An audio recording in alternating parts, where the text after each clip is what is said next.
3, 2, 1. Hello, people of the interweb, internet people. Welcome back to Living Color with Matt Woodward. This is episode 6. Recording this here on a Friday night, just past 7 o'clock here in Mountain Time here in Colorado. Recording this on the 8th, May 8th. Sort of the end of the week here, and the sun's just sort of going down over the mountains, so I can see from my house here. Just kind of wanted to check in here at the end of the week and sort of heading into the weekend and just sort of recap a couple things that I've seen and that I've been thinking, and just kind of want to just check in and see what you might be thinking on a few things, or maybe get you thinking on what I might be thinking, So one of them is just looking at just Corona updates and seeing that even here in Colorado. I'm not sure wherever you might be. I know I have people back home in Vermont and New York listening and watching, and I appreciate all you, and I love all you back home. And even just people out there on the internet in general. Here, I don't know where you're at, and everything's obviously different, case by case and state by state. But here in Colorado, it's like they're in the stores. I'm sure it's nationwide at this point, but in the stores, if you go to like a Walmart or like a big grocery stores, because that seems like the only thing really open at this point. But if you go there, you'll see each aisle has it's like, do not enter, or please, shop this way, or something, whatever it is. Like it's like red, do not enter for red, then green, shop this way. And each aisle is different. Obviously, you can't enter. It's not like you can just walk in each aisle. So you'll actually, I'm sure it's happened to even people out there by now. It's happened to me already. Like I've just, just been in the habit of just naturally walking in just random aisles, like, my big ogre self, and people kind of look at you, and they're kind of like they kind of look at you. They don't say anything, obviously. But they kind of look at you, and they kind of look down at the floor at the same time, and then you're kind of like, what the heck? And then you kind of look back, and then you're like, oh shit, that said do not enter. And it's like, how is, I don't know. I think that's kind of one of the topics I was thinking, is that, is that going to be like a new way of life after this? Is that going to be like a new normal? Is that, each aisle is going to be, you can't enter, you only can enter at the end of this aisle, or, you can't enter this way. You can only, or, it's just, and if you notice, the stores like Walmart, they're actually like, they're spreading out themselves. Like they're, some of the products that they don't feel are as necessary, they're like moving. You'll notice that, like, I've walked into like a couple stores already and been like, wasn't that over here like 2 weeks ago? And now it's over there. I don't know, and like you got to walk like 2 miles to get toothpaste or whatever. But, it seems like things are changing, and there's going to be some new normals for sure. And one thing that's like interesting for me to see, like grow, it kind of hurts what I'm trying to do eventually, because I have so many, like, I feel like ideas, creative ideas, or like career ideas that I want to try to do, and I've always wanted to like start a company maybe, or own a company, or I just always had the mindset that I can't be working 40 to 60, 80 hours a week and make 60, 70,000 my whole life. I know that's not a bad living for most people, and they'd be happy to make 60 to 70,000. But if you're gonna work that much, I feel like, you got to be paid for what you're worth, and that's why I feel like, not to get off on too much of a tangent, but if you own something, or if you're like if you're higher up, obviously there's a reason why they make more. It's not only experience; it's because they're probably pretty good at their job. Obviously, it's different company to company, as I'm sure you've seen in different, with some of your management or bosses in your life or your career. But Yeah, I feel like it's gonna be different because it's interesting to see that there's gonna be like drive-in concerts. That's what I was gonna get into. Because I've always, one of the things I wanted to do was maybe own a production company one day and do maybe like live stream concerts and just do a whole bunch of different things. Involving like live entertainment, including doing this show and starting the show. And now to see that they're doing like drive-in concerts or like drive-up concerts where you basically just like you pull. It's almost like you're parking for a big show. You pull up in like a row, and you're just kind of just chilling in your car. And I'm assuming that they're gonna link up there's gonna be a connection, maybe Bluetooth at this point, between the mixer, the house mix with whatever's playing on stage or going through the speakers, to your car. But I'm not sure how it's going on. I think it's going on in Denmark or Norway, I believe, one of those countries. But it's even interesting just to see, because I believe his name is Mark Ribbolett. He's sort of like an instrumentalist, and he's super creative, and he's a funny dude, and he's charismatic as hell, and there's a reason he has a following at this point, and I even was following him. I'm not sure if I still do. I believe I do, because some of the videos he posts are a little kooky, but that's kind of like his niche and like his thing, which is cool. What's cool to me. But he just announced the first ever essentially drive-in concert tour, and I believe it's gonna be happening in June or July. I'm gonna look up the details for it, but just to see that's even a thought right now. It really was. I had never considered anything like that before. That was never even the realm of possibilities for me. It's interesting. It's. Let's see. Boy, there's a whole bunch of sites that are picking this up.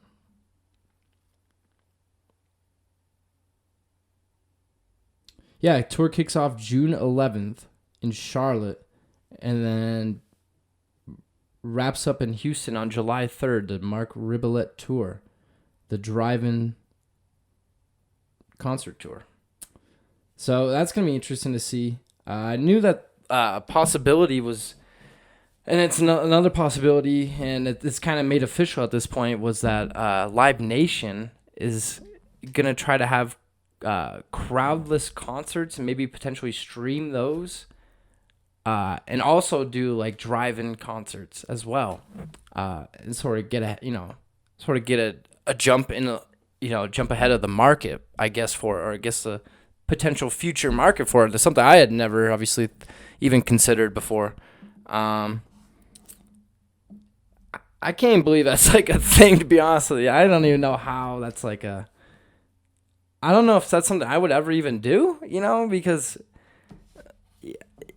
I don't know. I feel like there's there's so many potential problems that it creates, like drunk driving. Is there going to be, would there be like an uptick in drunk driving? I mean, I don't know.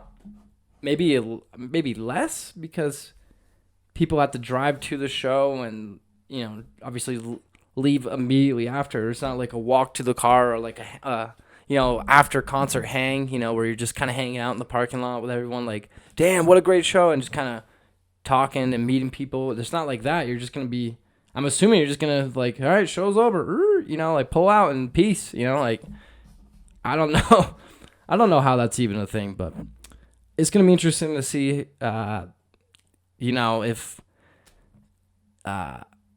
if people actually even attend that, or, even give that like a chance, maybe, maybe to start, because people are just, I feel like maybe, a little starved for entertainment at this point.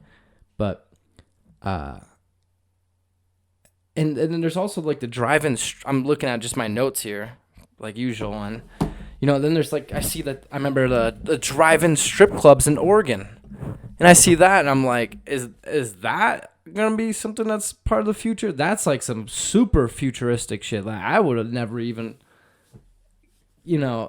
ever. I mean, I don't like you're gonna be sitting in your car like hell. Vibing in a strip club. I've seen photos of that in Oregon. It just looks so weird. It looks like that Miley Cyrus music video. I can't remember what song it was, but I think she sort of had like like a music video where it was basically like a drive-through strip club. Yeah, I don't know. I don't know where we're headed, to be honest with you. I don't know if there's going to be concerts. I really don't. I think I've said it before on a few episodes already. I know this is only the 6th episode, but, and this is only Friday, May 8th, 2020, and it's the 6th episode, but, I've said it before. I don't think that there will be, concerts of, 10,000 people, or like these huge shows anymore. I'm maybe not anymore. Obviously, I think it will give back. But I don't think that it's going to be... I don't think it's going to be around maybe the rest of the year, And even still, I feel like they know it too. You see, even Live Nation knows it. Their window is like closing on the year. The summer... The summer is a huge time for them to make money, like big money, and even festivals are canceling now, and those are huge money losses, and they just it's tough. And then just hearing at work, I hear some people talk at one of the places I work at, and they're saying that they're hearing that there's potentially a chance that 60% of businesses, of small businesses and restaurants won't be able to reopen after this whole coronavirus pandemic ends. When, who knows when it'll end, but I mean, even when things sort of, slowly get back to normal, which they already, I believe today, they're Colorado, the state itself, is transferring to a safer at home method, I believe they're calling it. But even still, to hear that 60% potentially, even a number at like 30 or 40% would be devastating. Even 20, a fifth of restaurants and businesses, even 20%. So to hear 60, 3/5, that is, I can't imagine,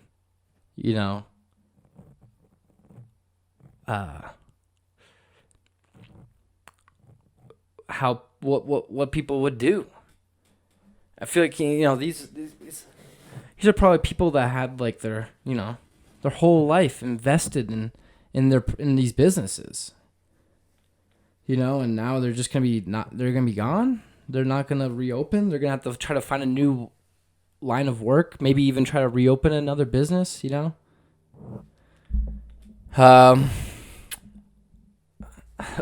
don't.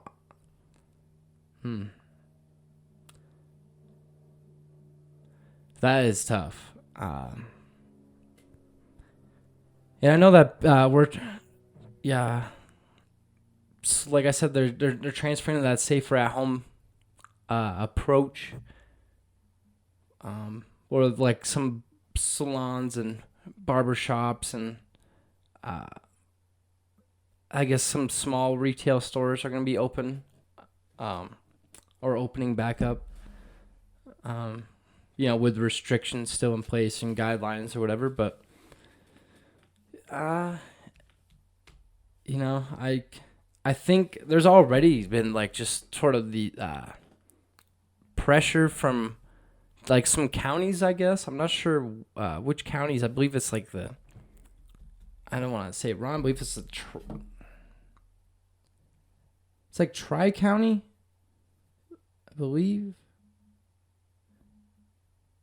Yeah, I mean, here we go. If you just Google Tri-County, and I'm in Colorado, obviously. So Tri-County health offices in Aurora vandalized 5 times. So, and these people are like, it's not just a few. It's a lot of people that are, very pissed and, freaking out about like their businesses and, just places not being open, because I think some folks are sort of reading it as like a, you know, I don't want to say like a misinformation, or like they're misinformed, but they're I don't really know what the hell they're freaking out about at this point. I really don't. I don't know what the hell they're freaking out about. And to be vandalizing the health offices, what the hell is that gonna do? You know what I mean? Like, how the hell is that showing your problems? I don't know. Like,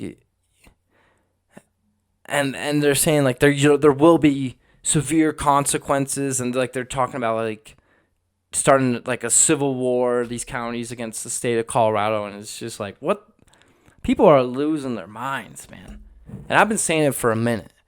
I know my mom, if she's out there listening, I know people out there, if you've heard me talk, just like, I mean, maybe not even recently, but probably even last year too, just on the phone or in general, just, I feel like, I love Colorado, but just some of the people, you meet a lot of great people, but then just some of the people are just not only boneheads or, bozos, but there's just a lot of road rage. I feel like I get into more road rage, I feel like, than ever before here. There's just people in the passing lane going fucking, 15 under, just chilling. So you gotta pass on the right, and it's like it's insane out there. I feel like road rage, you can get in road rage every day. Almost every 4 miles or 5 miles, I bet. Especially if you're not on the highway. Even if you're on the highway, you're almost guaranteed something. Like, it's just crazy, man. And people are animated when it's just, that's what I'm saying. I've told people before, I don't trust anybody, I feel like, anymore right now. It's just, besides obviously like family and friends, but even then, like I trust my family and friends, but like people out, I don't trust like strangers really anymore. I don't trust people I don't know, obviously. I'm not saying hi to anybody. I don't know nothing. I don't know you. I don't know you from Joe Blue. You know what I mean? I don't know a damn thing. So don't come up to me. Don't talk to me. Not that people do anyway, but, especially now more than ever. I don't know a damn thing. I just hope things sort of like at least remotely get back to somewhat a norm, But one thing that, I just wanted to touch on briefly that isn't a norm, or actually it is sort of a norm, and it's fucking disgusting that it is that Ahmaud Arbery killing is murder. It's beyond murder. It's disgusting, racist. Those are racist pigs, those people.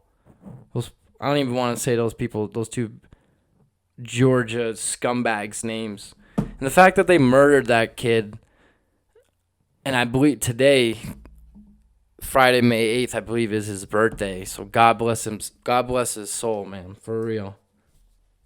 Like, I can't imagine. And that, I didn't even want to see that video. I'm on Twitter I just pop up on Twitter and I see people retweeting it or, being like, justice for Ahmaud. I'm like, what's Ahmaud Arbery? I don't know what that is, And then I just see, you scroll a little bit more and you're like, oh my, like, there's video. And the one I saw had like music in it. So like, I didn't see the original obviously, but you still see more than enough to like haunt you forever, really. It's something that I don't ever want to see again. I don't want to see someone die on camera like that. That's disgusting. Especially this dude's just jogging, man. And those fucking two bozos are waiting at the end of the road like that. That is disgusting. And chilling in a truck, that shit looked like the 60s or something, Not even. That just looked. It is disgusting. That's not even the right word, disgusting. I'm not even really trying to like swear or get like pissed off, like, but it's hard not to when you see some shit like that. And then those guys, that was in, I think, February or I believe it was February, and it's May. And they just got arrested, I believe, yesterday. or earlier this week. And I think the only reason was because the video was released and there was obviously a nationwide outcry, as there should be. And then they finally arrest those two bozos, and they're like, "Well, we try to bring them to justice." Yeah, you should. You should, dumbass. You should have fucking done that in February, probably. That is a joke. And God bless that guy's soul, man. Ahmaud Arbery, I believe his name. Just want to get it right. Yeah, Ahmaud Arbery. God bless him. He did not deserve that. And another thing is, who the fuck is the dude filming that video? How did he know to film? And he was filming for a minute. You know what I mean? Like, he didn't just film the shooting because he drove upon a shooting. He was filming the dude jogging down the road for a little bit. And then, all of a sudden, you can see the truck or whatever when they round that corner. The white truck and the dude chilling in the bed. Then the young dude chilling in the bed. And the old fucking geezer with the shotgun outside of the truck waiting, pretty much. How did that guy know to film, though? You know what I mean? And the thing is, he wasn't filming with a dash cam, so it was just filming everything on the road. He was filming with his cell phone, because he was all over the place with it, and you could tell because he was filming it like this, not he was going like this and driving. So how did he know to film it for over a minute like that, or close to a minute? That is just something's not right, and I think that guy might have to face something too. Or, I don't know. Something's not right. Seems like some sort of, not setup, but something's not right with that. And that guy might have to face something. Or he's going to have to for sure answer some questions. No doubt. Imagine filming that and then having that on your phone. That would... Man. Anyway, God bless Ahmaud Arbery. And I pray to God there will be justice for him. I can only hope. But you never know in this world. I just want to see where we're at. Yeah, I kind of wanted to make this a short one. I wasn't really going to go off like this on so many topics. But I did have a lot written down. I was going into this, I was I don't really know what I'm going to talk about. But all of a sudden, once I just get going, I just get going. And yeah, I actually got enough more than I probably will, be able to talk about here. I wrote down Elon Musk's kid with Grimes. Elon Musk and Grimes had a baby. Congratulations to them. The name, I don't know what the name is. That's the weirdest name of all time, but bar none. The name is X and then AE, but it's not AE. It's that weird symbol AE, but they're back to back or whatever. AE, X, AE, A12, and I believe it stands for X, Ash, Archangel, or something like that. And whatever. I mean, maybe it's an attention grab. Maybe they just want to be the first to have a futuristic baby name like that. Because I feel like they are. I've never heard of a baby name XAE12, A12 or whatever. But yeah, shout out to them. Congratulations, Elon Musk and Grimes. I don't know either of you, obviously. I did actually almost open for Grimes. That actually reminds me. I did almost open for Grimes at Higher Ground in Burlington, Vermont in 2014. I was very close, and this was before she was dating Elon. But actually, it's sort of a friend. I guess I would call her a friend. I was going to collab with her. But this is tremendous producer I know named Toothache, opened for Grimes in 2014. I believe it was June 2014. And I didn't really know Grimes too much at that point. I knew Oblivion and Genesis, I think. But I didn't really know her. But she certainly she sort of popped off a bit, but then kind of, ever since her and Elon have been together, they've been kind of a little wild. But congratulations to them, whatever their baby's name is. Shout out to them. Yeah, there's a bunch of different topics. Like one of them is like, how is Cam Newton? This is a hard transition. One of the hardest transitions of all time, probably, right? Going from Elon Musk and Grimes' ex A12 baby name to how in the world is Cam Newton not signed right now? Cam Newton was like a former MVP just a few years ago. I believe 2015. So 5 years ago. And he's not signed right now.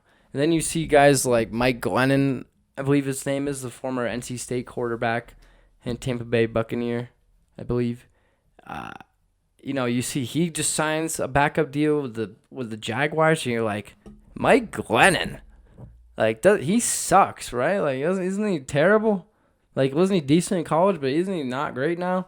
And all of a sudden you see, obviously Cam Newton, he said now publicly that he's willing to be a backup, and he might have to be, but it's almost a fucking joke that he has to be. I'm swearing a little bit more on this podcast, or on this show, podcast, whatever. I'm swearing a little bit more. I don't give a damn. As you can see, I'm not really giving a damn today. I'm in my comfy outfit. I got my Castleton on, represent, and I got the long hair. Long hair, don't care. Got the little scruff going here, but yeah, I don't know, like how Cam Newton can be a backup right now. And I'm going to be honest with you. And I've seen it a little bit before, and I think I've heard Max Kellerman talk about it on ESPN's First Take. And I think Cam Newton, I think the Broncos should sign Cam Newton. I do like Drew Lock, and Drew Lock does have a lot of promise. I think he is the future. And even I know saying that is somewhat dumb to be like, well, they should bring in, a guy to, stunt his growth and, take over the starter position, especially after Locke finished, I believe, 4-1 or something like that, and had, he was solid at the end of the year. Wasn't making huge plays, but he was winning games, and I think he was a little bit more than a game manager. You know what I mean? So, and that was just in a rookie year. So, especially coming off a thumb injury or injury in preseason, and so I think he is the future. But at the same time, I think this Broncos team, they can win now. Obviously they have the Chiefs in the NFC West or AFC West, excuse me, and the Chargers are solid, and the Raiders are getting better every year. It seems like, especially since they draft so high every year, but. The Chargers, they just drafted, potentially their franchise quarterback in Justin Herbert. And their roster, they were just in the AFC Championship game 2 years ago. So I think the Broncos have a chance to win now. I believe they went 7-9 last year, but there were like 3 or 4 games where they lost at, within the final 2 minutes. They should have won the Bears game. I know that one for sure.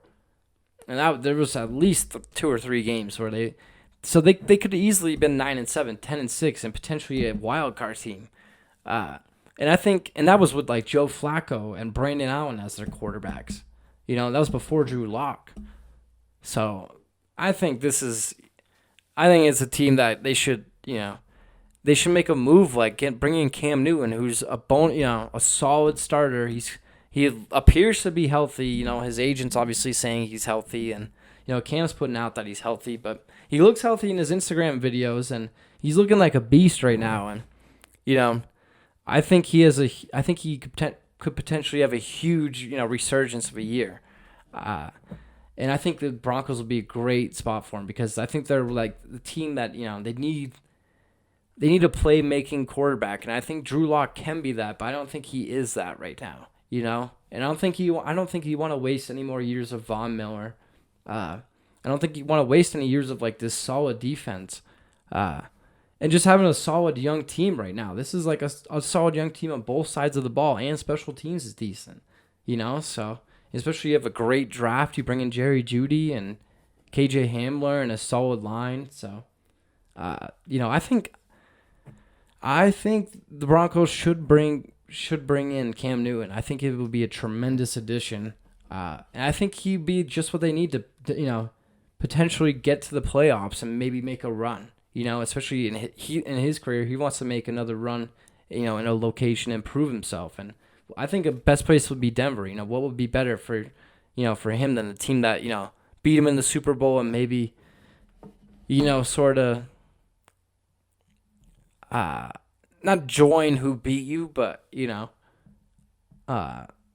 because we've seen the Broncos have sort of slipped in relevance. They're not really considered a contender right now. But if Cam Newton comes along, all of a sudden it's like, damn, the Broncos.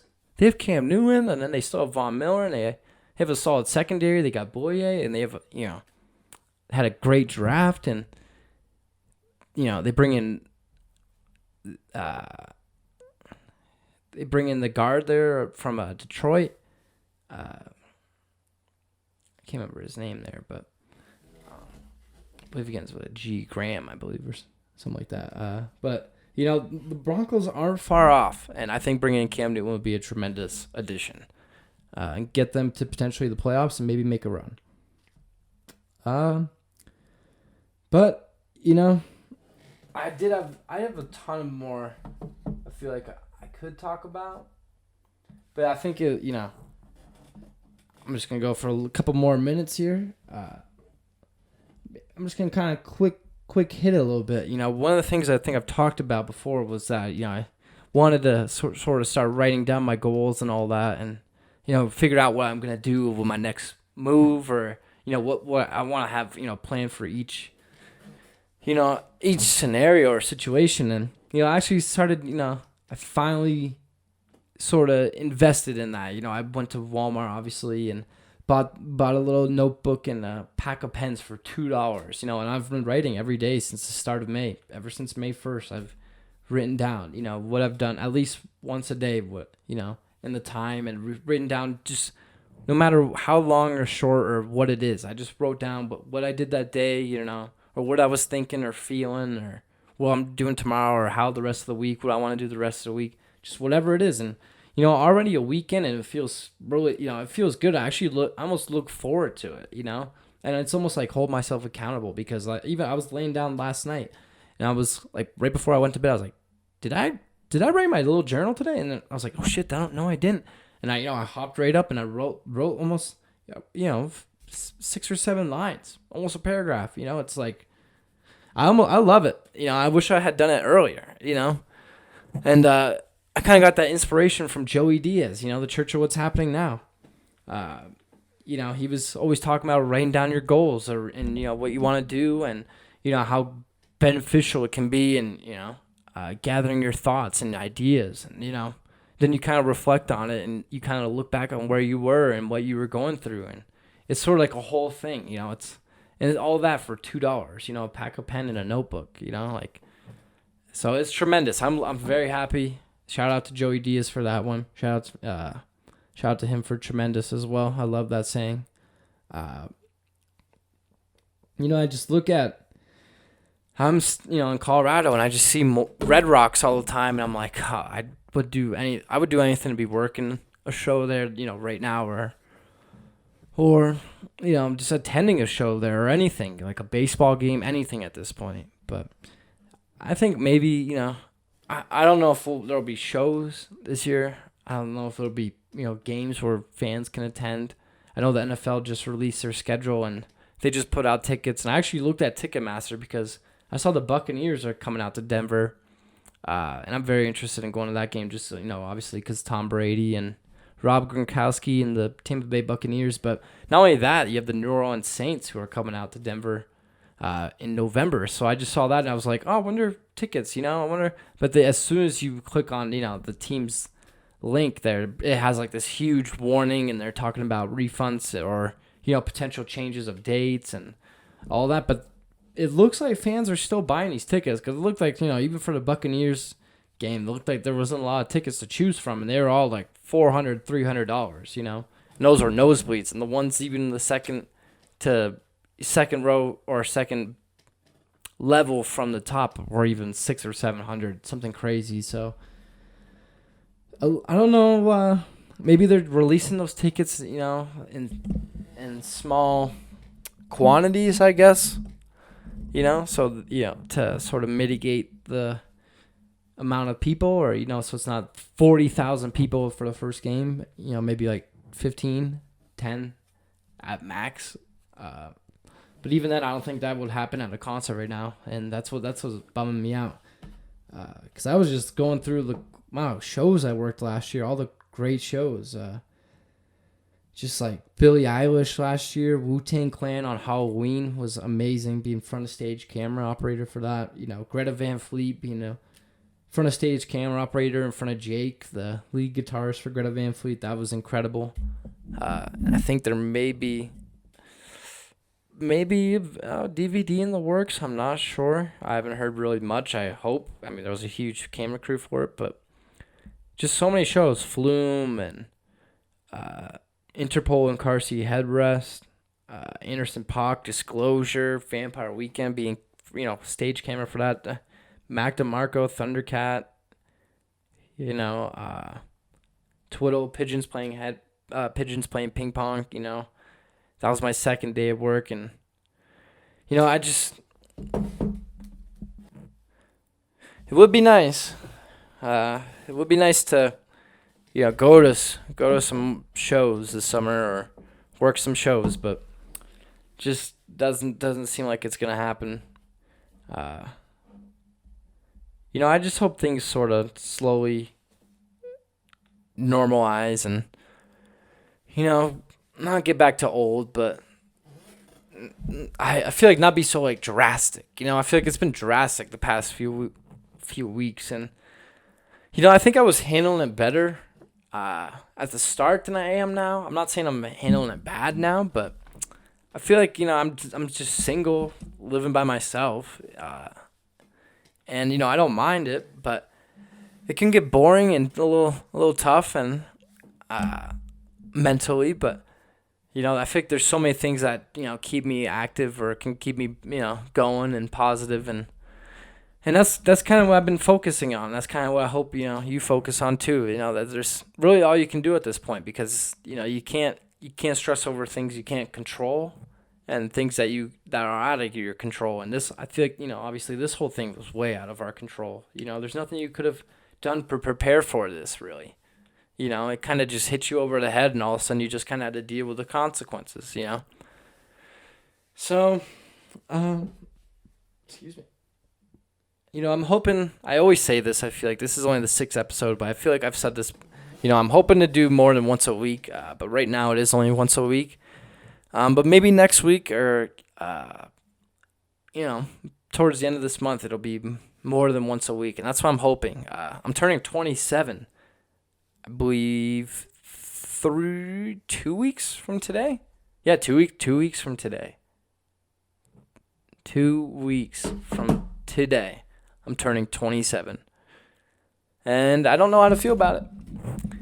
I don't know how to feel about it. I feel like I'm getting old, but at the same time, I feel like I have a lot to do and a lot to look forward to, and I hope you do too. And I hope you're well, and I hope you're happy, healthy, and safe out there.